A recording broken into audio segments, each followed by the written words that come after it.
read with. You don't read books anymore. You use the Kindle. Yeah, she showed me how the Kindle worked the other day. My 9-year-old. Yeah, so I was thinking, Satchmo, you don't have any clue what it's like now. Of course, he probably does. He's probably with us. So, anyways, good. Well, today we're beginning our series, as you probably know from the e-blast I sent out earlier this week, the series called The Spirituality and the 12 Steps of Recovery. How the 12 Steps of Recovery are amplified and deepened by New Thought spirituality that we practice, and how people who are not alcoholic or otherwise addicted are wise to study the 12 Steps of Recovery. You see, now in the early 20th century, there was a group called the Oxford Group. It was a cutting-edge Christian organization in the early 20th century that believed that the root of all problems were the personal problems of fear and selfishness, and that the answer was to surrender their lives over to God's plan or to God's control. The Oxford Group flourished from the early 1900s into the 1940s or 50s, maybe even into the 60s. And from the Oxford Group, which was a Christian non-denominational group, there spawned two really interesting groups. One was a group called Moral Rearmament, which is anything with the word moral in it kind of typically what used to scare me off, because that was something that people would talk about sin, and in fact, it would scare me a little bit, given my upbringing in a very fundamentalist religion, which I escaped from at the age of 18. Thank you, God. And moral rearmament, one of their movement's core ideas was this: that changing the world. How many of us would like to change the world in some way? That changing the world starts with seeking a change in oneself. They didn't quote, who was it, Gandhi, who said, "Be the change you would bring to the world," but that's what they were saying. That changing the world starts with changing myself. And Senator Harry Truman, who, as many of us remember, some of us remember and some of us have read about in history books, became President Harry Truman, investigating war contracts in 1943, and the Senate committee had this to say about them. He said, "Suspicions, rivalries, apathy, greed lie behind most of the bottlenecks to arming the military in Europe and in Japan, or in the Pacific Theater. So suspicions, rivalries, apathy, greed lie behind most of the bottlenecks. This is where the Moral Rearmament Group comes in. Where others have stood back and criticized, they've rolled up their sleeves and gone to work. They've already achieved remarkable results in bringing teamwork into industry on the principles not of who's right, but of what's right." And that was the idea in the other group that came out of the Oxford Group. Not of who's right, but what's right. Principles before personalities is one of the traditions of Alcoholics Anonymous. That was the second group that came out of the Oxford Group. Alcoholics Anonymous was created by Bill Wilson and Dr. Bob Smith, who had attended the Oxford Group meetings. And then they took some of the teachings and the steps that the Oxford Group used and expanded it and made it particular to people who were suffering the deadly disease that they were suffering of alcoholism. And they made it particular to alcoholics. And so I want to go through the first 3 steps today and look at them a little more deeper than you might think of normally. And what I want to do is pass out the 12 steps to you in case you've never seen them. If anyone would like to have a copy, you're welcome to have a copy. I bought enough copies for everybody if you'd like to have one. Some of us already have seen them. Others might not have even know what I'm talking about. Yeah. So, and I invite you not to read them all now, but to take them home and you can read them later. But step 1 said we admitted we were powerless over alcohol and that our lives had become unmanageable. That we were powerless over alcohol. And that our lives had become unmanageable. Now you can, and people have stricken through that word alcohol and put in drugs, sex, relationships, the effect of drinking and drugs, cocaine, gambling, shoplifting, debt, sugar, wheat, and flour, and hundreds more. Literally, over 200 groups have spawned that use these 12 steps. They're really brilliant. Step 2, came to believe that a power greater than ourselves could restore us to sanity. Don't let the word sanity scare you away. It's not a put down. For those of us who are afraid of sanity, no. So it's about wholeness.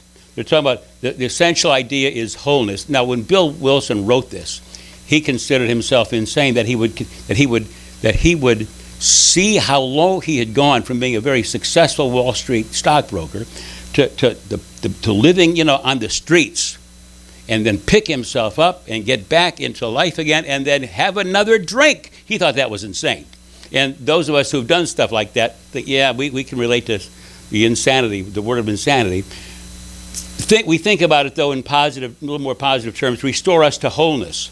Restore us to success. Restore us to successful and complete living. That's the idea there.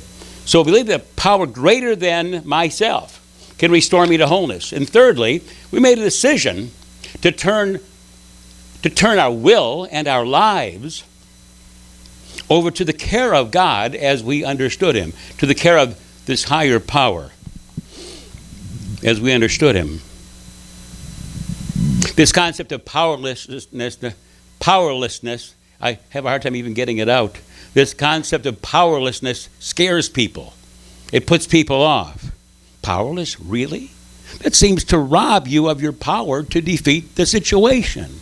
When I first saw that word, on the contrary, it is simply admitting that you're in a fix and you don't know the way out. You've tried many things probably and nothing has worked. You've used all your brain power and your tools. They may be good tools that you learned in good places. Nothing is working. So you throw your hands up and say, I don't know. I'm powerless over this situation.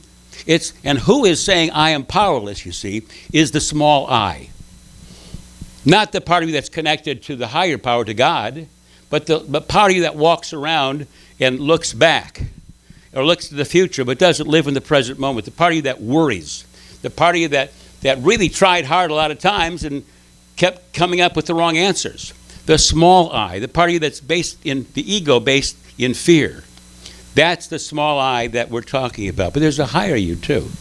Some call it the higher self. Some call it the higher power. Some call it God. Some call it the divine presence within you. Abraham Hicks. How many have heard of Abraham Hicks? Law of attraction. They call it source energy. Source energy, the source of the universe. The energy of the universe within you. That is you, as you, of which we are mostly unconscious and unaware. That source energy. We're not talking about that I am at all. We're not talking about the I am who am of the Torah, of Genesis or Exodus, the I am who am that met in the burning bush with Moses and told him, let my people go. Who I say sent me, tell him I am who am sent you. We're not talking about that I am. We're talking about I am like John, this guy who's afraid a lot and worried a lot. That's who we're talking about. That I am is powerless. The ego mind, you see, looks to what you think you know for your answers. And if what you know had the answers, you'd have gotten out of the fix before now, wouldn't you? That's the idea. But as an alcoholic or a drug addict or have a person with a relationship problem, you're in a personal disaster right now.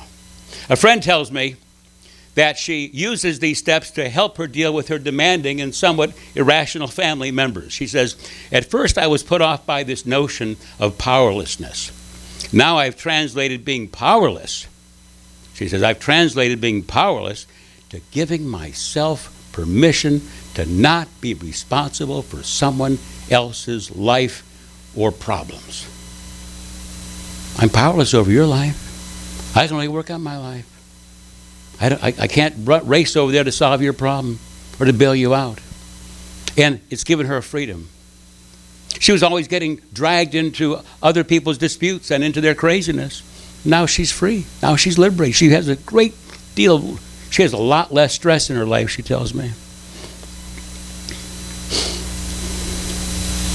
Einstein says you can never solve a problem with the same mind that created it. That's the sense of the second and third step. First, second, third step. Zen says that knowing nothing is a powerful place to be. And you're saying, I don't know. The first step is in line with I don't know. That's a great place to be, according to Zen masters. Knowing nothing. Knowing nothing is a great place in consciousness, they say. The first step is in line with the Buddhist teaching that for suffering to be overcome, there must first be the realization that there's a problem. An awareness that there's a problem. And awareness is the first requirement for healing. Wouldn't you think? If you were bleeding and someone said, hey, you're bleeding, well, that would be good news. You'd want to know that because you might bleed to death otherwise. It could happen. Awareness of, oh my God, I'm bleeding. I better do something about it. Maybe that something is going to the hospital. Maybe that something is just putting some Neosporin on and getting a Band-Aid. But the awareness is important in any problem that we have in life. So the little I steps back and opens to the higher self, to God, to source energy, to the Lord, to Jesus, to Paramahansa Yogananda, as my friend Michael W. Singer, the author of The Untethered Soul, talked about. His higher power was the Lord Paramahansa Yogananda. To angels and to saints, it matters not really what you call it. It matters only that your power is a loving power, a powerful presence, which loves you and knows best, knows more than you, and has a lot more power than you. In the first step, we move, in the first three steps, we move to a higher consciousness, the higher self. In Abraham, most of you, as Abraham Hicks says, is source energy.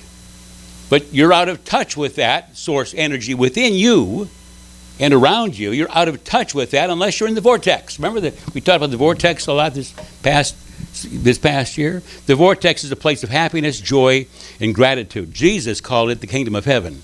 He said the kingdom of heaven is within you. And the kingdom of heaven is at hand.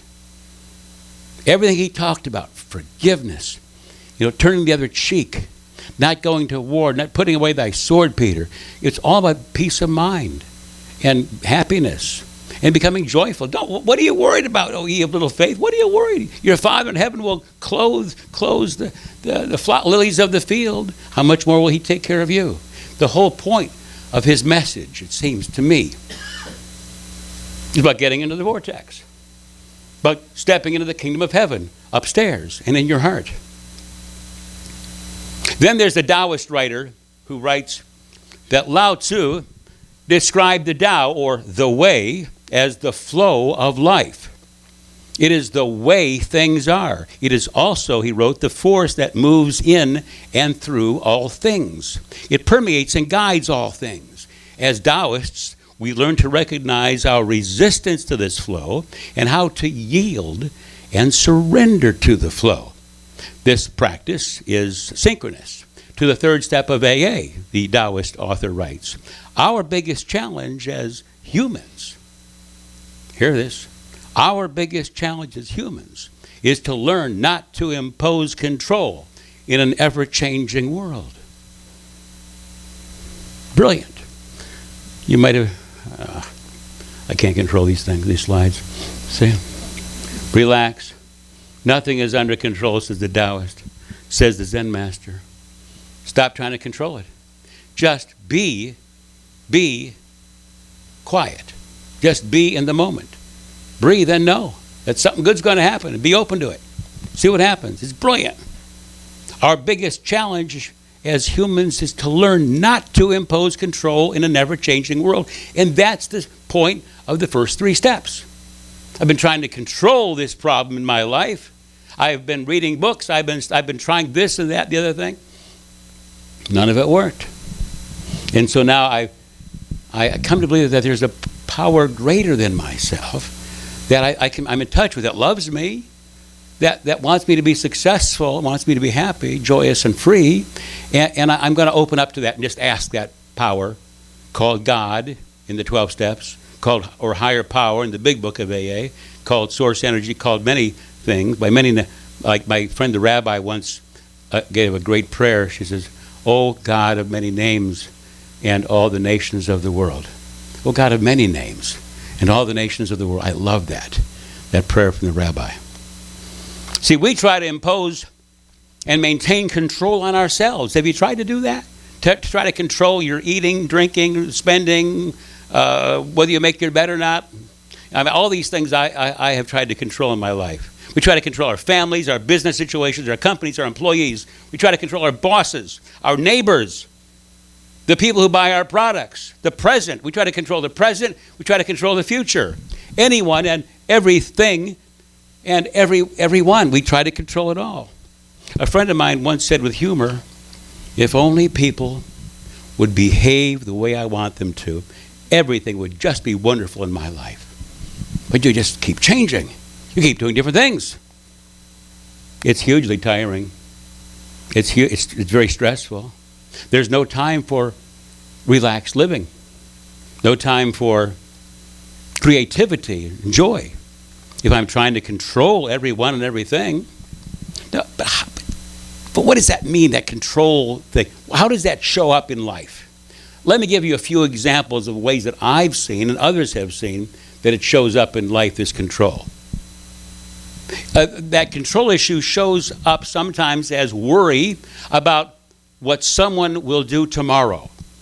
Now listen, I invite you to listen with a committed listening that says, okay, let me see where this applies in my life. Like look at your life, not like listening to a lecture, memorizing or taking notes or drifting, but like looking to see, how have I ever done that? Worrying about what someone will do tomorrow. Worrying about what might happen in the future. Worrying about what probably will happen in the future. Obsessing about the problem. Thinking about an important problem constantly. Getting roped into helping people you really can't help.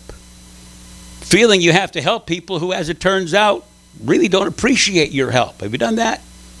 I gave them, and they didn't want to, they wouldn't listen to me. That might be a control issue. Important that you know that, because there's something you can do about that. And something you can do for those people, by the way. Different issue. It might show up as finding yourselves in situations where you feel like you're being used. It might show up like offering advice, which isn't being taken. And maybe they're not even happy you gave the advice. It might show up like offering the benefit of your wisdom to people who haven't asked you for it or haven't paid you for it. Boy, have I learned that one. As a minister, and as exalted as I am in consciousness, wisdom and grace, I feel I know the answer to your problem, and I would love to tell you. But I learned early on in my career, no. Only if we're in a coaching relationship, or only if you say, hey, please tell me. And sometimes would you like some input? And you're always free to say no. Great, that's all. You're honest with me, perfect. I won't waste my breath giving you input. Or you might say yes. Okay, good. Here's a thought. But I don't do it. Knock on wood. I don't do it unless there is that permission first. It might show up as by interfering in the lives of other people, this control issue. This control issue might show up by being accused of being a nag or being accused of nagging other people. I'm not going to ask for a show of hands on that, but I would raise mine. It might show up by trying to get other people to do something for you. If only they would, I'd be happy. Trying to get other people to do something for their own good. Haven't you done that? You try to get, it's for your own good. Boy, watch out for those words. That's a sure sign that you might be into control. Trying to get other people to change. If my son would just. Good luck with that. It will drive you nuts, Mom, Dad. But it'll show up as quitting jobs and relationships because people won't do what you think they should. I personally have done all of those. I think I've done all of those. Yeah. Pretty sure I've done all of those. A man I knew struggled with trying to get ahead in his career. He was overlooked for promotions, even though he worked very hard and was very smart and good at what he did in management. He was managing a building concerns company. Very, very, he's very good at it. And then he was offered a huge position with a competitor as the general manager of a building company. He began to really make serious money for the first time in his life. He led the company through some real changes, did some real progress, did a lot of good things, expanded the territory. Everyone was happy with him. And then one day, he had an argument with the owner. And it was a significant argument for him. And he quit. He walked out of that job and walked on down the street and walked out of his career, basically, because he was trying to control the owner of the company. He couldn't sit back and do these steps. Sit back and relax, let go and let God. Let go and let owner. Take notes. He had to control that situation. There are many other ways that controlling life shows up. Look for yourself and say, am I trying to control anything but this present moment? How it is right now? Rather than going within and getting in touch with the Tao, the flow of life. That's why we did that meditation this morning, about feeling the flow of life. It's so much better when you're stumped or stymied to rather than to try to obsess about what can I do? I'm going to call her up and just tell her off. Pause. Breathe 3 to 5 times. Breathe when you get the urge to push send. How many ever pushed send on an email and wish you hadn't done it? Anybody besides me? Yeah, I thought so. Yeah, we've all done that. Before you push send, before you make that phone call, step back. Take a deep breath or 5 and feel the life force within you. Feel the Tao flowing through you. My friend Susan, Tamsin's mother, told me recently, she said, I had to learn to take my police badge off. I had appointed myself as one of God's assistant deputies to help police the universe, she says. The 3rd step tells me to take my police badge off. I want you to know Susan will be sharing with us, I think on the 3rd Sunday of this month. And she's a wonderful speaker. She's so intelligent about the Course in Miracles and about some of the issues of codependency and loving relationships. She's quite good. And so you won't want to miss when Susan speaks. Abraham Hicks says there's only a stream, speaking of the path, the Tao, there's only a stream of well-being flowing in and through this universe and through our lives. Remember we talked about that this past year a lot. There's only a stream. What's happening in the universe? There's only a stream of well-being flowing in and through the universe and through my life. The merger of new thought or unity, I'm an ordained unity minister, and the 12 steps is a marriage made in heaven. Jack Boland, how many have heard of Jack Boland from Renaissance Youth, from Church of Today? Jack Boland spoke of a conversation he had with a woman who was a recovering alcoholic of many years. She said, unity is very good for alcoholics. Without it, I don't think I could have made it. And yet if that's all I had in the beginning, I don't think I could have made it. She needed AA as well. I needed this deeper understanding of meditation and the ability to practice meditation because I needed something that would still my mind and get me in touch with the deeper parts of myself. The unity teaching is a system to live by, and it puts it all together for me. The positive thinking and the positive feeling that we practice. If you don't make an effect or an effort to put these two things together, you'll probably just keep falling apart. And we know that the unity system has been very good for many alcoholics who have come to us in a sober state. Unity won't, there's new thought. What we do on Sundays here won't get you sober. Some people have tried that and failed. It will not work. But the 12 steps of recovery and meetings, if that's first gets you sober, then come here like I did. I first got sober, and then I started going to unity, and my life made a huge, what a great combination that was for me. But it's not only unity that hasn't helped practicing alcoholics, she said. Religious systems per se haven't done that. What I want you to know today is that there's something that can apply in your life. These 3 steps can apply in your life to solve any problem that you have. Set aside the whole issue of alcoholism and addiction. You might be sitting there saying, this doesn't apply to me. I'm not an alcoholic. I don't have an addiction problem. Okay, so start paying attention now, because this really matters. Because if you have a career or a job or a family, this may help you. I was once a practicing attorney, and I had 3 children, young children in high school, and I think 1 in grade school, and they were about getting ready to go to college. Anybody ever done that and know how expensive that is to put kids into college? Well, I was going through that, and I needed to be making some more money to pay for my kids' college education. I set a certain very large income goal to put my kids through school, and I tried everything I knew, and I found it impossible to do. The client base just wasn't expanding. I was stuck. I was tithing. Those of you who tithe, you know the power of tithing. I was tithing. I was making a decent living, but I couldn't expand. I couldn't basically double my income, which is what I needed to do. And I was in my office late one night. It was dark out. My lights were all lit up in my office. And I said, I give up, God. I don't know. I've tried everything I know, and I don't know what to do. So that's step one. Did you hear step one and step two there? I came to believe that a power greater than myself has an answer. That's why I said, okay, God, I don't know what to do. And then step one is, I don't know what to do. I've tried everything I know, and I don't know what to do. And then I did the third step with it. I don't know, God. Please show me what to do. I give up. Whatever you tell me to do, I will do. I love my kids that much. I want myself to succeed that much that I'll do whatever you tell me to do. And I sat there. And I heard a still small voice within me say two words. Two words I really didn't want to hear. Forgive Bob. No. I knew exactly who they were talking about. Because there was another lawyer in our community who made a huge amount of money, $4 or $5 million a year, and he had a practice of stealing cases from other attorneys, and I was one of those that I lost one or two cases to him.